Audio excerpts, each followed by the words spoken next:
이 세상에 존재하는 모든 것은 한 가지 면만 가지고 있지 않습니다. 예를 들어 낮과 밤을 함께 하루라라고 말하죠. 하루는 밤도 있고 낮도 있습니다. 또 캄캄한 밤이 깊어가면 찬란한 여명이 동터울 새벽을 기다립니다. 우리가 부르는 1년 이것도 같이요. 따스한 봄이 있고 뜨거운 여름이 있고 그리고 시원한 가을이 있고 추운 겨울을 1년이라고 부릅니다. 그러고 보면 사람도 역시 마찬가지라고 생각되는 것이 인자하고 사랑이 많은 사람인데 때로 그분도 화를 낼 수 있다라는 겁니다. 때로는 비겁한 모습을 감추기도 합니다. 어느 한 가지만 보고 사람을 판단하는 것은 참 위험한 일이다라는 생각을 합니다. 그리고 한 가지 면만 보고 그 사람을 대하는 것 역시 우리가 사람을 대하는 우리의 자세가 조금은 온전하거나 아니면 그 사람을 충분히 이해하기에 그 사람을 표현하기에 한 면만 보고는 참 위험하다는 생각을 해봅니다. 여러분 이사야서를 지금까지 읽으시면서 하나님의 모습이 여러분에게 어떻게 보여졌는가 한번 묻고 싶습니다. 이사야서를 보면서 어떻게 보면 하나님이 유다 또 이스라엘 그들에게 경고하시는 말씀들을 보면 야 하나님이 되게 무서운 분이다라고 느끼는 분들이 있습니다.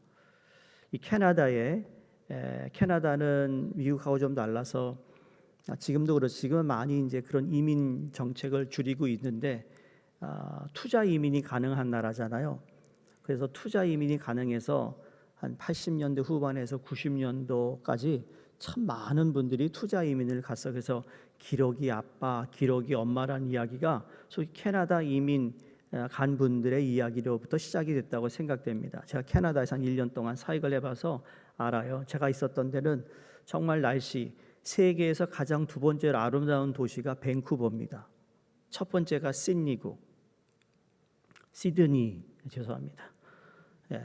한국 발음은 시드니 오스트레일리아.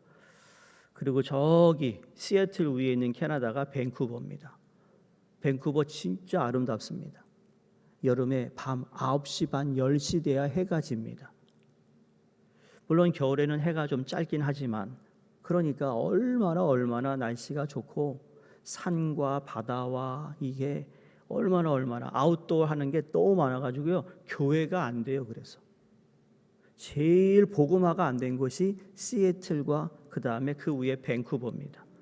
날씨가 좋아서 말이에요. 유혹이 많다라는 거예요. 골프 치는 분들 여름에 그냥 짱입니다. 또 밴쿠버로 갈 생각하지 마시고. 근데 거기도 투자 이민을 하는데 이 밴쿠버로 와가지고 이민 오신 분들은 캐나다를 너무 좋아한대요. 근데 못 모르고 저기 토론토나 캘가리 같은 추운 겨울에 가면 이민 잘못 왔다 그래가지고요 다시 돌아가는 경우도 있고 이사를 가는 경우가 있다라는 거죠. 그러니까 큰 땅덩어리니까 이쪽은 너무너무 날씨가 좋고 기후가 좋고 한쪽은 너무너무 춥고 미국도 그렇지 않습니까? 저 사막이 있질 않나, 저 추운 저 버플러가 있질 않나. 이걸 보면서 이 미국이라는 것을 한 바퀴 쭉 돌아봐야 이게 미국이다라고 얘기하잖아요. 그렇죠? 우리가 뉴욕에 살면서 이게 뉴욕이다. 아니면 이게 뉴욕도 5보로가 있으니까 스태튼 아일랜드 시작해서 브루클린을 가서 퀸스를 갔다가 브롱스를 갔다가 맨하탄을 들어가야 그래 이게 뉴욕이라는 걸 알잖아요. 스태튼 아일랜드만 뉴욕이 아니라고요. 제가 무슨 말씀 드리는지 이제 이해하실 거예요. 하나님이 오늘 보면 분노하시고 심판하시는 공의의 하나님 그런 모습으로 여러분 보여졌다면 아니요. 동시에 하나님은 사랑이 많으시고 인자하시고 진실하신 하나님이라는 거예요. 성경을 보면 이 세상을 창조하시고 인간을 하나님의 날개 아래 품으신 사랑의 하나님이신 동시에 소돔과 고모라를 멸하시는 무서운 하나님으로 나타나기도 합니다. 우리는 하나님의 인격을 입체적으로 볼 수 있어야 하는데 그래야 우리의 믿음이 건강해지고 우리의 믿음이 한쪽으로만 치우치지 않고 전체적인 것을 볼 수 있어야 된다는 거죠. 우린 신앙생활할 때 특히 제가 이제 강조하는 것 중에 하나가 특히 목회자나 교회 중직이다, 교회를 오래 다닌 분일수록 좀 여러 반면의 그 각도에서 볼 수 있는 시각이 필요해요. 하나만 보는 게 아니라 모든 큰 그림을 그릴 수 있는, 그래서 교회의 교육부서는 어떻게 되고 있는지, 또 예배부서는 어떻게 되고 있는지, 관리부서는 어떻게 되고 있는지, 참견이 아니라 어떻게 내가 도울 수 있을까, 이것이 잘 되고 있나 위해서 기도할 수 있는 그런 안목이 우리에게 필요한 거예요.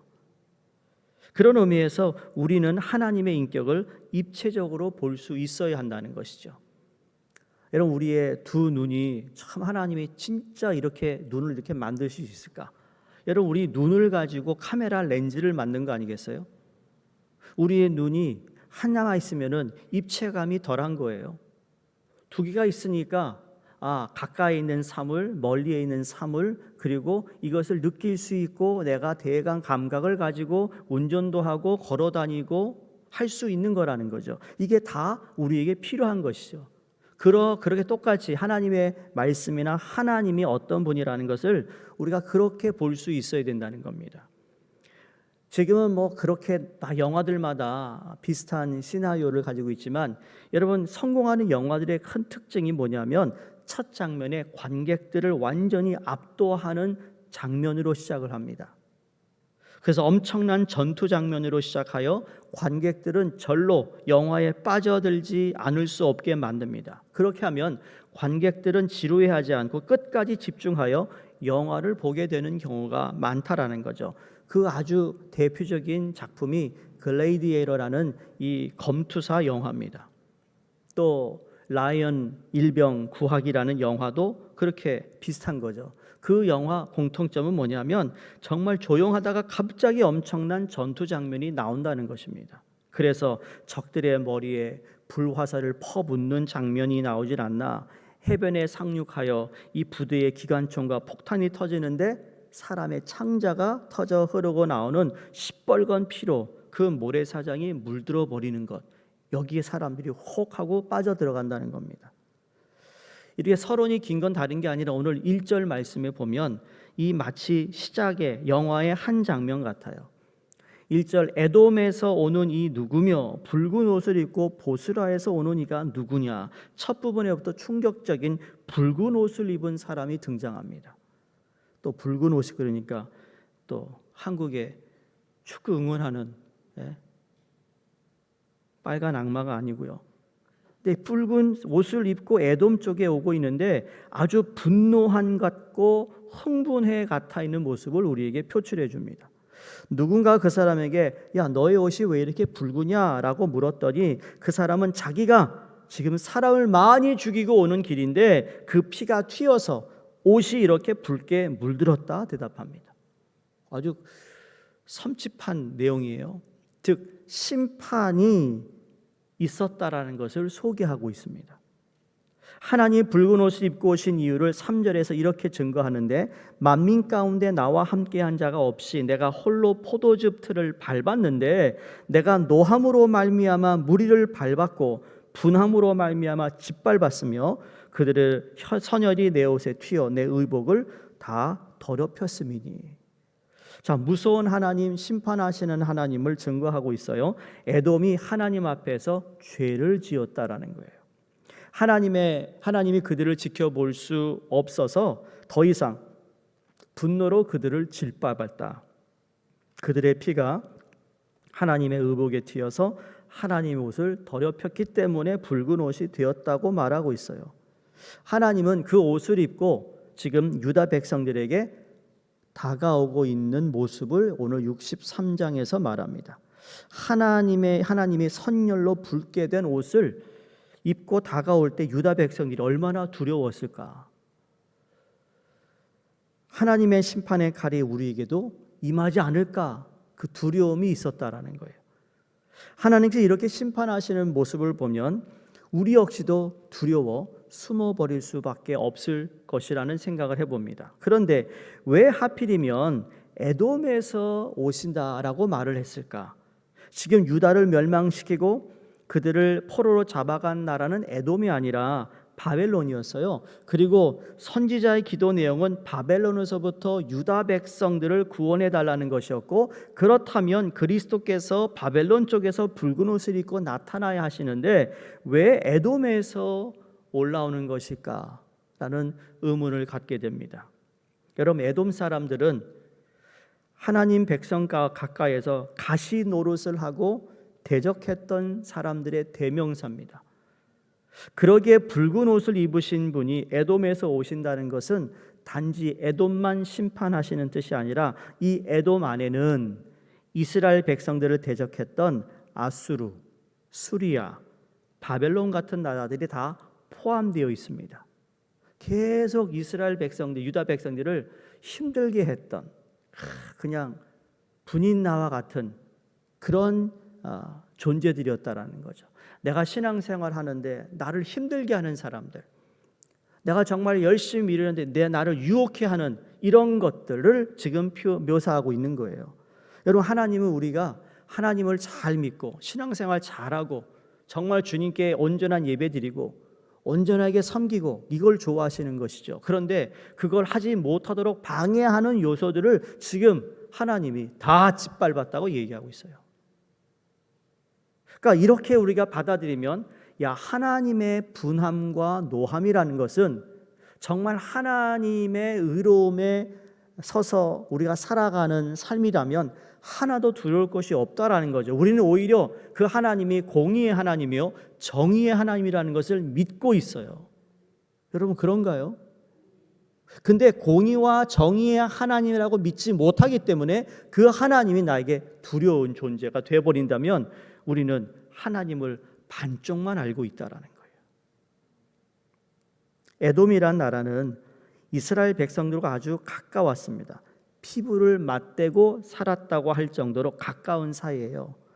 그런데 오직 신앙 하나 때문에 철천지 원수가 되어서 사사건건 물고 늘어지면서 하나님 백성을 대적합니다. 하지만 이사야는 하나님에게 이런 면만 있다고 말하지 않고 있어요. 역사를 돌아보면 사랑이 많으시고 은총을 베푸시는 하나님이었다라는 것을 기억하라 하면서 7절에 내가 여호와께서 우리에게 베푸신 모든 자비와 그의 찬송을 말하며 그의 사랑을 따라 그의 많은 자비를 따라 이스라엘 집에 베푸신 큰 은총을 말하리라.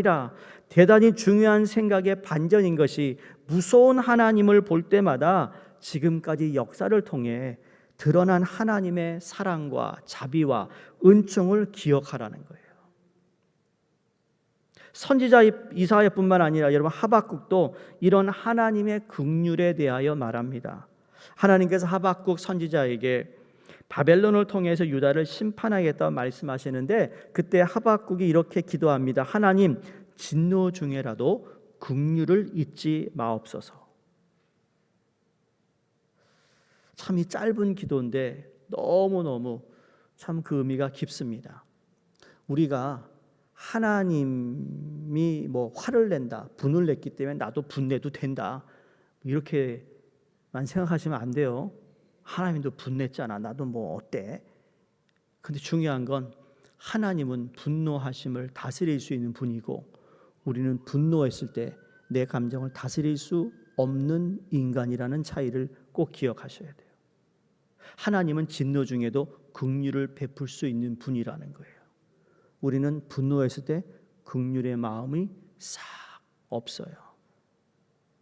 하나님의 진노를 경험하는 동시에 하나님의 긍휼을 함께 구하고 있는 선지자의 해안이 오늘 우리에게 주는 의미가 있습니다. 우리는 하나님을 대하면서 심판하시는 하나님, 공의와 정의를 말씀하시는 하나님을 볼 때마다 동시에 사랑과 은총을 기억해야 될 줄로 믿습니다. 세상을 심판하시는 하나님의 무서운 칼날을 볼 때마다 지금까지 역사 가운데 사랑을 주셨던 하나님을 기억하고 한 번 더 긍휼을 허락해 달라는 지혜가 우리에게 필요하다라는 거예요. 내가 지금까지 당신에게 10가지 중에 9가지 다 오케이 했잖아. 그러면 한 가지 오케이 안 해도 나한테 9가지 오케이 한 걸 기억할 줄 알아야 되잖아요. 근데 인간이 사람이요, 그건 기억 안 한다니까요. 당연히 여기는 때가 많다라는 거예요. 여러분도 그런 경험 하셨을 거예요. 누구 도움을 주고 주었는데 야, 어떻게 당연시 할까 저걸? 내가 오늘 못했다면 지금 100번 해준 거 기억해야 될 거 아니야. 지금 10년 동안 당신을 도와준 거 기억해야 되는 거 아니야? 근데 그거 안 했다고 지금부터 뭐 나를 막 씹고 남한테 막 그냥 흉보고 다니고 그럴 수 있냐고요. 그런 사람 우리 뭐라고 그러죠? 은혜를 모르는 사람이에요. 그 은혜를 모르는 사람, 근데 그 은혜를 모르는 사람이 예수를 믿고 교회를 다니는 사람 중에도 있다라는 거죠. 어떤 은혜? 하나님 베푸신 은혜를 자꾸 잊어먹고 있어요.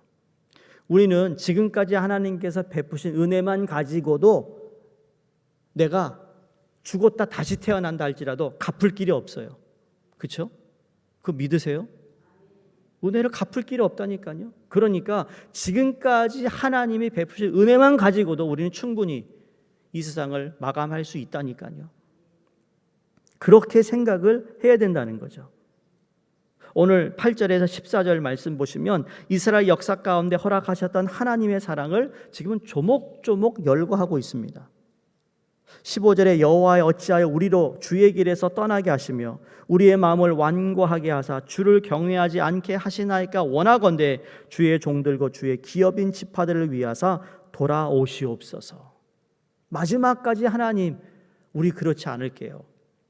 하나님의 분노와 공의와 정의 앞에서도 내가 그걸 받아들이고 하나님 수긍하였사오니 우리에게로 돌아오시옵소서라고 기도하고 있습니다. 그래서 하나님이 은총과 긍휼의 모습을 돌아오라는 간구 가운데 선지자의 지혜를 봅니다. 여기 백성들을 들은 세 가지를 위하여 기도하는데 세 가지, 첫 번째가 17절 이하에 하나님이 그들에게 돌아오시라는 거였어요. 가장 중요한 겁니다.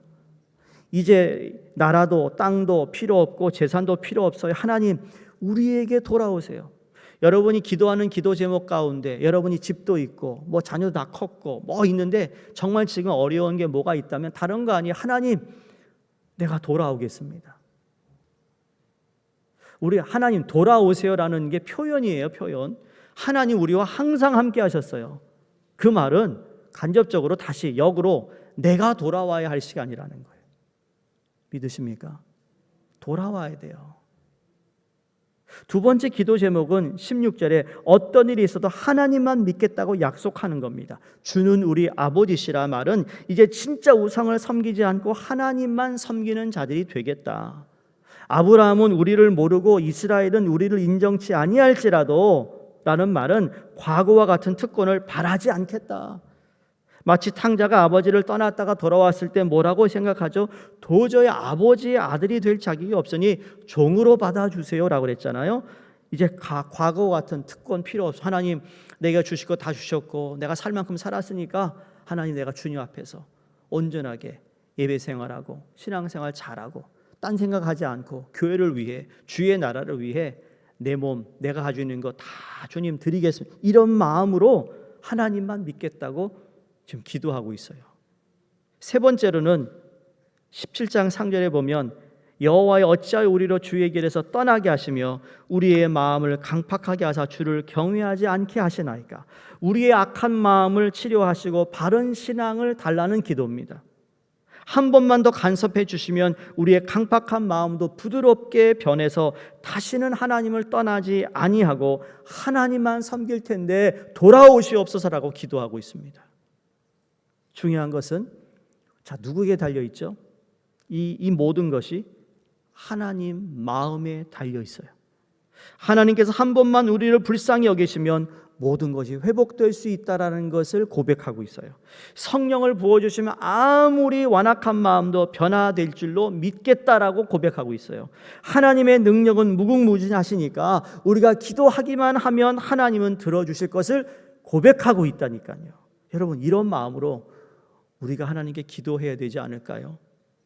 우리도 하나님의 진노를 경험하고 있다면 지난날 우리에게 베푸신 하나님의 사랑을 기억하라는 하나님의 마음이 담겨져 있다는 것을 분별하여 하나님께 돌아가는 저희가 되기를 바랍니다. 그 사랑에 기대어 간구하시면 하나님이 한 번 더 기회를 주실 것을 믿습니다.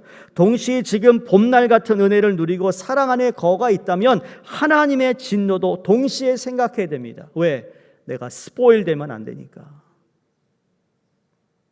하나님의 사랑이 우리 인생에서 영원히 이어지지 않을 것이라는 위기감을 가지고 우리는 항상 거룩한 긴장감을 가지고 살아가야 된다는 것을 잊지 마시고, 이처럼 하나님은 입지적이고 다면적으로 다가오십니다. 사랑이시면서 공의의 하나님, 진노하시는 하나님이시면서 동시에 사랑을 베푸는 하나님이시다라는 사실을 기억하시면서 그때 우리의 믿음과 삶이 어느 한쪽으로 치우치지 말고 좌로나 우로나 치우치지 아니하여 우리에게 주신 그 길, 예수 그리스도의 길을 믿음의 백성으로 오늘도 하나님의 은혜, 하나님의 공의, 하나님의 정의 앞에서 정말 부끄럽지 않는 은혜로 승리하는 하루가 되시기를 주의 이름으로 축원드립니다. 은혜의 하나님, 하나님의 사랑과 공의를 동시에 기억할 수 있는 저희가 되기를 원합니다. 좌로나 우로나 치우치지 않는 믿음을 가지겠습니다. 하나님께서 공의와 사랑을 동시에 주시는 하나님을 기억하여 하나님 우리에게 허락하신 삶 가운데 우리의 기도가 하나님 이 땅에 있는 것을 구하기 이전에 하나님과 올바른 관계, 하나님께서 가장 기뻐하시는 것이 무엇인지 하나님 내게 돌아옵소서라고 부르짖었던 그들의 기도가 우리의 기도가 되게 하여 주시옵소서. 오늘도 그 하나님의 은혜, 사랑 가운데 살아갈 줄로 믿습니다. 하나님 함께하여 주시옵소서. 예수님 이름으로 기도드리옵나이다. 아멘. 우리 함께 기도합니다. 오늘 말씀을 한번 다시 기억하시면서 하나님 앞에서 또 하나님은 내게 어떤 분이신가, 어떤 모습으로 내가 기억되기를 원하는가 함께 기도하시고, 그다음에 우리 방글라데시의 다스제랄드 리스파 선교사님, 태국의 박윤식 선교사님, 라오스의 최춘호 선교사님 위해 기도해 주시기 바랍니다. 그리고 이제 내일 우리 데이튼 난민 선교 팀이 출발합니다. 위에서 기도해 주시고 또 주일에 있을 모든 예배와 또 사역을 위해서 함께 기도하겠습니다.